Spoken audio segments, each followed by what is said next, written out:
Hi, this is Annie Fox with Family Confidential, Secrets of Successful Parenting. My guest today is Hank Weisinger.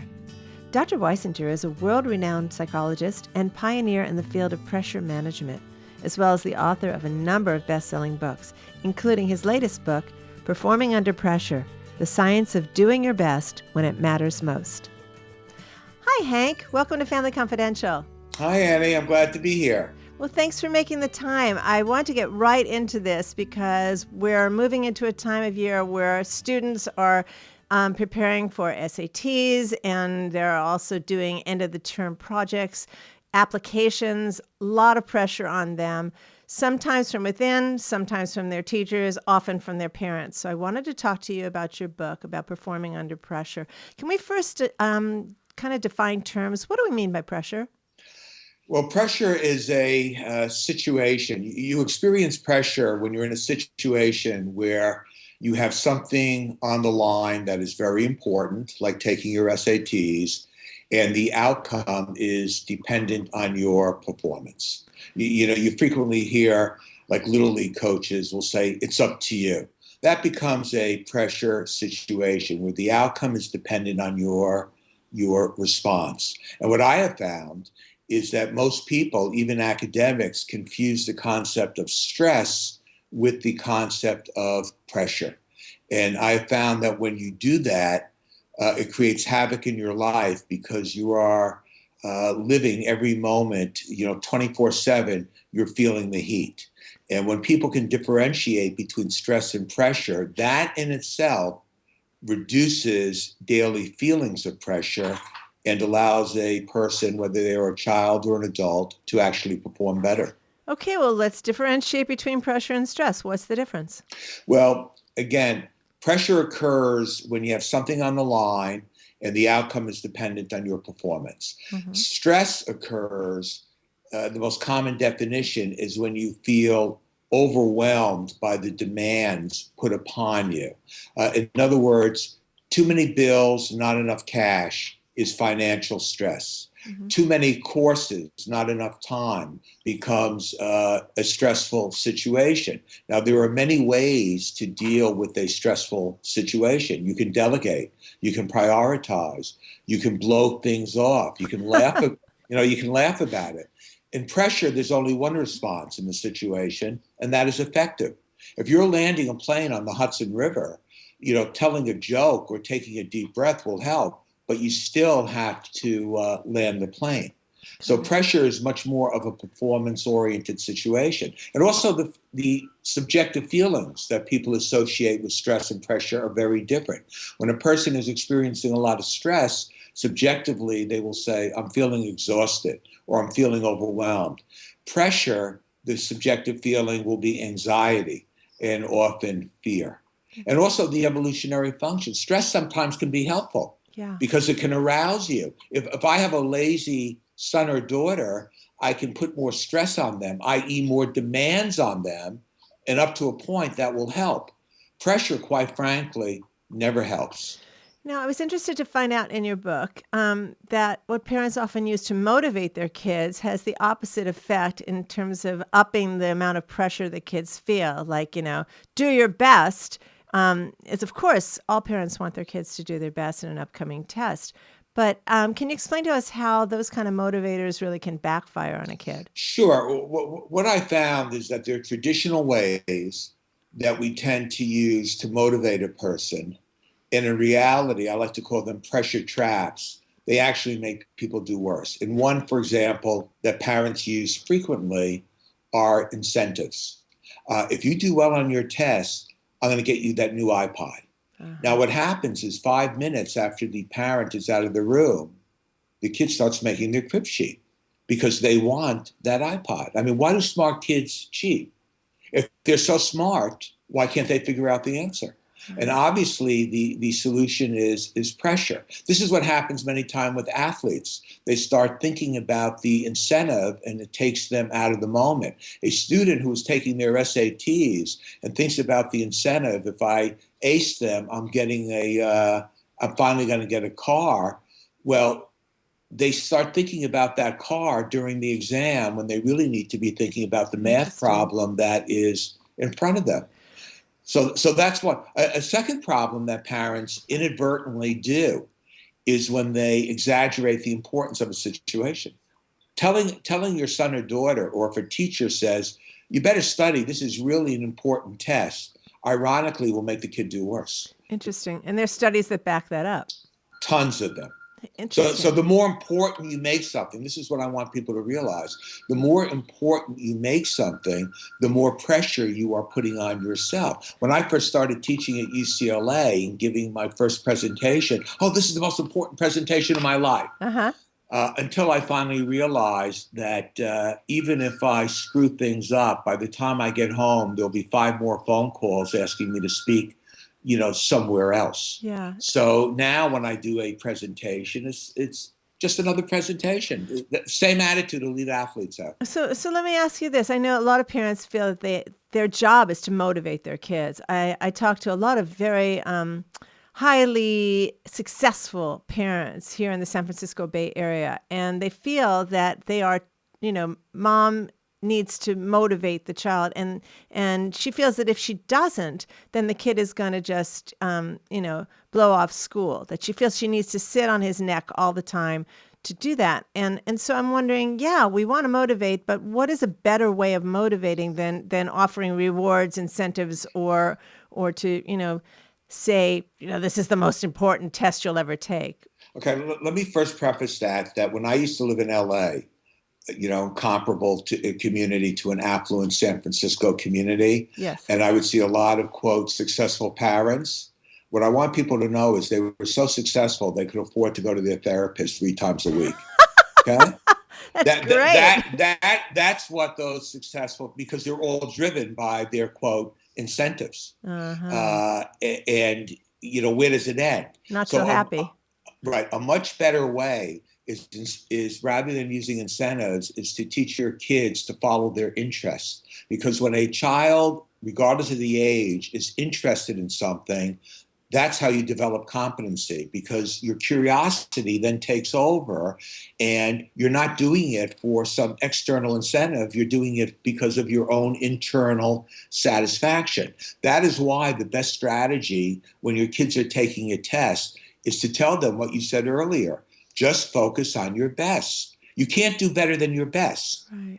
So, a C student is never getting 1,600 on their SATs unless they cheat. But many times an A student will have so much test anxiety and feel the pressure that they will actually do worse. Mm-hmm. So I would tell parents to focus on developing their kids' interests. And the more you focus on developing their interests, then they will naturally want to do good. We do best in the areas that we are interested in. Kids who go to medical school, if they're not really interested in science and becoming a doctor, are going to find it a brutal experience. It's very hard to do well in something that you're not interested in. Yeah. Okay, so case in point, I hated math. And the world of letters and books was my thing. But as a student, I had to take math tests. I had to do well enough to pass. So developing your interest is great, but when you're still a student, you're required to excel in things that you're not interested in. And I think the situation when you have to do something, again, is simply giving the message of do your best, and also teaching your son or your daughter the importance of being able to focus and keep your attention concentrated. I mean, this is really the essence of developing what some people would call grit. I tend to call it tenacity. Mm-hmm. That to be tenacious, you have to have both short-term goals and long-term goals. If you're in 9th grade, using a typical affluent community goal of getting into medical school, well, that is really 4 years out. So how do you keep yourself motivated for a goal that is 4 years out? And the solution that I have found is very effective, also supported by research, is to have short-term solutions, short-term goals. Because if you have short-term goals, that's what perpetuates your success. It's very important for parents to catch their kids doing something right and to help them create success. I know we're going to talk about the subject of confidence, but the number one way of instilling your confidence in your son or daughter is not saying things like, good job, you're doing good. It's basically to create a sense of success. Confidence and self-esteem comes from feelings of success. Good self-esteem does not create confidence. It's the other way around. Confidence, self-efficacy, as Albert Bandura, the great psychologist at Stanford, would say, is the essence of promoting self-esteem, creating successes. This is what I find good teachers do. They're not just going to say, good job, but they're going to make something so easy that a poor student can create a sense of success. To give you a personal example, I was a terrible student in high school. I mean, the first school I went to back in 1966, when my parents dropped me off, my mother cried. One of the classrooms was a barn. My friends were all going to Ivy League schools. Meanwhile, I had the greatest 2 years of my life. It was a wild place. It was like the original Animal House movie. And I took a psychology course, and I became interested in it. I studied for the test. I got the highest mark. And all of a sudden, I became a psychology major. I was now experiencing academic success for the first time. And that success gave me confidence that I can do it again. Yeah, this makes a lot of sense. All the gold stars and smiley faces on the refrigerator and on the spelling test mean little if the child doesn't sense, okay, I did this on my own, and this is coming from an interest, a passion of mine, and I want to do more of this. This is great. So I want to move to part 3 of your book, which talks about developing a coat, C-O-T-E, of armor, which is kind of a long-term developmental plan for adults, but also I think for parents to help kids develop 4 attributes that can really help their kids deal with pressure. And let's see if I get this right. C is for confidence, O for optimism, T for tenacity, and E for enthusiasm. And if you could briefly go over each of these 4 things and just one tip for parents, for example, how to help your kid develop C, confidence. Okay, but first I want to just preface that nobody invented these concepts. Nobody invented confidence. Nobody invented enthusiasm, which is, the field of positive psychology has become very big, and people in that field act like they invented these terms. These attributes evolved because they help us do our best on a daily basis. The confident Roman warrior thousands of years ago had an edge, just like the confident financial advisor has an edge today. So these are all evolved attributes, and they're just as valuable today as they were 25,000 years ago. You say that they're teachable. They're teachable. And one of the things I have found that is essential to instilling confidence in a child is a realistic appraisal. I'd say that's where it starts. One time after a basketball game, my son was in 4th grade. So on the way home, I said, Danny, you were really good. He said, Dad, I'm not good. I'm just average. I just like playing with a team. To my son's credit, he had a very realistic appraisal. Once you have a realistic appraisal, which most parents don't give, I mean, let's face it, and at the risk of being politically correct, not every little girl is beautiful. I'm sorry. And this is what the parents will say. Oh, you're beautiful, and so on. What they need to say is you're a wonderful person. But I don't want a little girl who, in fact, is not pretty. I don't care if that might offend some parents listening. They're going to have a very inaccurate concept of themselves as they get older, because the parents are distorting the image. It's the same thing whether it's an athletic skill, whether it's a musical talent. So once a parent learns how to help a child develop a realistic appraisal of him or herself, that becomes a base rate. And then the person can start, if they want, to learn how to be better in that particular area, that particular skill. Also, very important, a trademark. The question I ask is, if you met a 30-year-old confident person today, what were their experiences? How did they get to be that way? And one of the things I found was parental support, that confident adults grew up with supportive parents. So it's very important for parents to give their kids the message, no matter how well or how poorly you do in school, you're still a great kid. Most parents set up conditions of worth, which really, as a psychologist, really bothers me. No, that's really true. I know I've been on the receiving end of email from kids all around the world for the last 18 years. And I often hear from kids who are so afraid to not bring home the A's because they fear their parents will withdraw love. And many parents, the reality are like that. My next book is Helping Your Kids Handle Pressure. And I found a great study from China where one kid wrote in his journal that if he comes home with a 95, his parents berate him. How could you do this to us? We feed you, we got you an iPod, and you get a lousy 95. I mean, it's sad. Very sad. It's very sad. Okay, so let's move on to the O in COTE, and that's optimism. Now, this is one I really always thought, was an inborn temperamental trait. You're either an optimistic person by nature or you're not. And yet you say you can help develop optimism. Yeah, now you're accurate to some degree. Just like people are born with a biological disposition for depression or to have an anxiety disorder. In recent years, they have also found that there's an optimistic gene. So some people biologically do have an edge, waking up on the sunny side of the bed. Understand what optimism is: positive thoughts and feelings about the future. So one very simple strategy that parents can use is start to teach their kids to use what I call an optimistic vocabulary, meaning using words like, it's going to be a great day today. It's a beautiful out.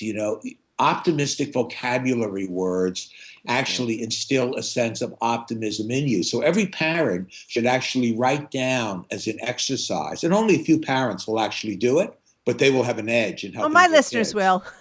Okay, is to write down a bunch of optimistic words and start using them in a vocabulary when you speak to your son or daughter. Great. And also get your son and daughter to expect positive things. Get them to look for good things. Saying things like something great is going to happen. My daughter is 32, and one of the things, I just had a long discussion with her, is to every night express gratitude. What are the things that you are grateful for? Quite frankly, every night, not every night, but I will go through, I'll sit on my couch and I'll think, you know what? I got great kids.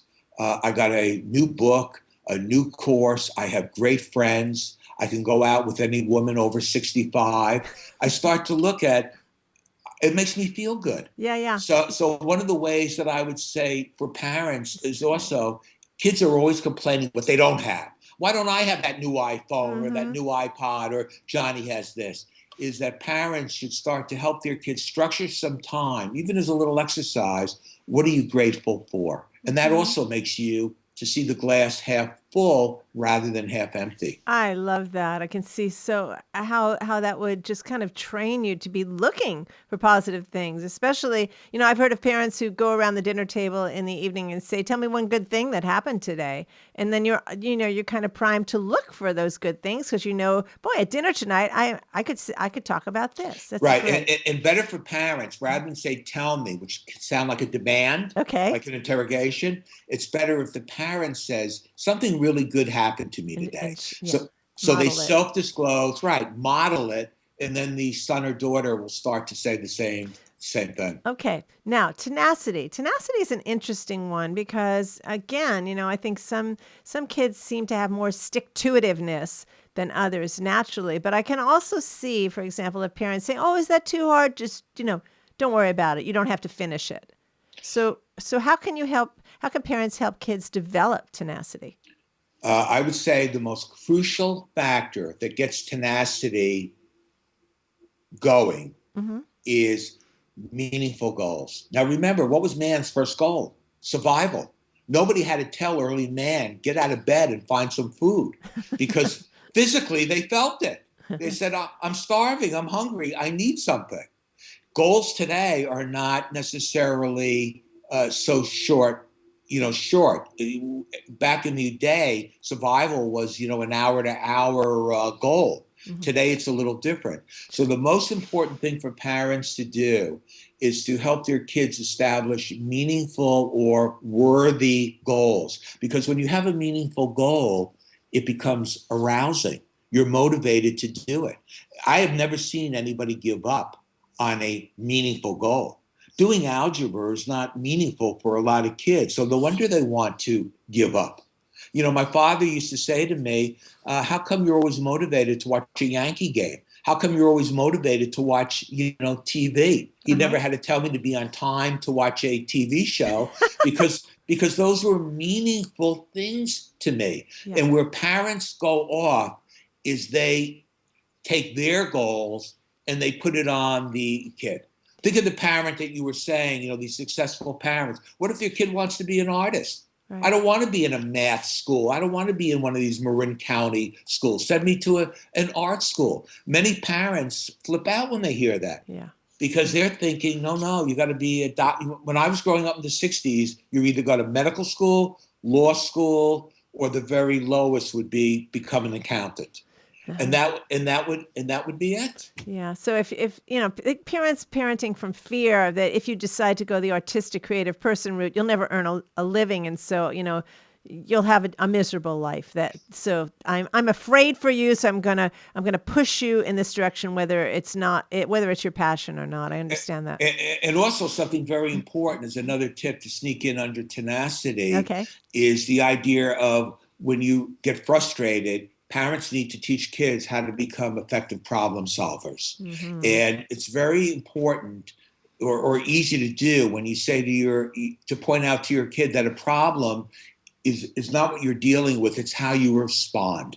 So if a child is becoming frustrated, the parents need to say, what are your options? And to teach them to always generate that there's another way of how you can respond to the situation. You don't have to go through the wall. You can try to go around the wall or climb over the wall. I taught my kids to say the real problem isn't, the real problem is. The real problem isn't that I have too much homework. Mm-hmm. The real problem is how I prepare to study for my homework. That's what you can change.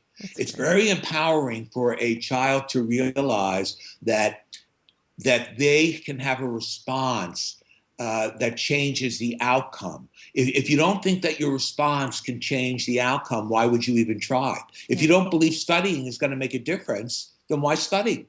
Yeah, no, really good one. And the last one, the E, is for enthusiasm. And you and I have all met people who have been infectiously enthusiastic, not falsely so, but I think this kind of ties in with optimism. But can you explain how optimism and enthusiasm are different? Yeah, the optimism tends more to be about your thoughts about the future, mm-hmm. whereas enthusiasm tends to be more in the current situation. Okay. Now, we all become enthusiastic when we meet our goals. Anytime you achieve a goal, you become enthusiastic. And you also become enthusiastic when you are interested in somebody. So if you go out on a date and you meet somebody that you're interested in, you call up your friends, hey, I'm enthused. I met somebody that I really like. But we don't always we don't always achieve goals every day. And we don't always find things that are of interest every day. So what we have to know how to do is how to create enthusiasm. And one of the easiest ways to do it, like every parent should teach their kid, first thing in the morning, as soon as they get up, to give themselves some clapping. Hey, okay, I got a new day to play in. That's right. Did you ever see the movie Hoosiers? No. Hackman. Okay, he plays a basketball coach.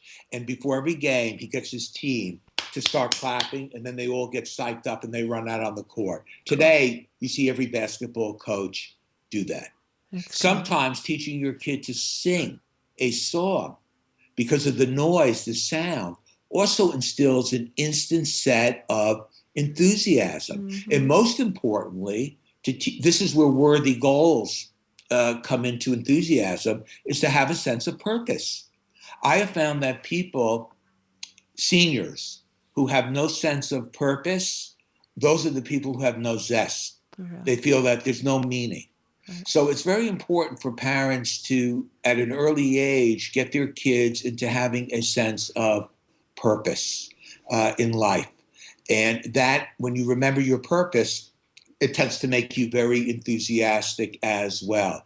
Teach your kids to think of something that happened that was funny during, anytime I want to jazz myself up, I think of funny experiences because it creates physical arousal in your body that we label as being enthusiastic. So those are some strategies that you can do right in the moment. This is great. Thanks so much, Hank. I think our listeners and viewers are going to really take away these relatively simple ways to work day by day with your kids so that in the long term, they're going to be developing these qualities that are going to help them deal with pressure. Okay, we only have about a minute left, so I'd love for you to take this opportunity to give our listeners an online address where they can find out more about your work and your book. Well, they can just go to my website, which is Hendrie, I'll spell it, Hendrie, Weisinger, Weissinger, PhD.com. And one of the things they will see, and they can get a free demo, is an online course that I created on performing under pressure. And now that we're having this discussion, I'm thinking it's a great thing for families actually to watch together. Yeah. And the great thing is people can register for free and get a free demo. Oh, that's so great. They can actually see what a unit looks like. I'm very proud of it. I think people will find it very useful. Well, I know a lot of people operate not doing their best because of the pressure they're under. And so you're giving us a great service by helping us learn to get out from under the pressure and deal with it in effective and healthy ways. So thank you very much for your time. I really appreciate it. Thank you for having me. Okay, bye. This is Annie Fox for Family Confidential. To learn more about my work with tweens, teens, and their parents, visit anniefox.com. And check out my parenting book, Teaching Kids to Be Good People, Progressive Parenting for the 21st Century.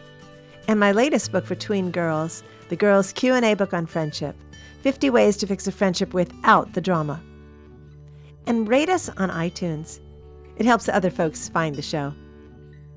Family Confidential podcast is produced by Electric Eggplant, creators of books and apps for parents, kids, tweens, and teens. And tune in next time when my guest will be Dr. James Webb. Dr. Webb has been recognized as one of the 25 most influential psychologists nationally on gifted education. We'll be talking about his book, A Parent's Guide to Gifted Children. Until next time, happy parenting.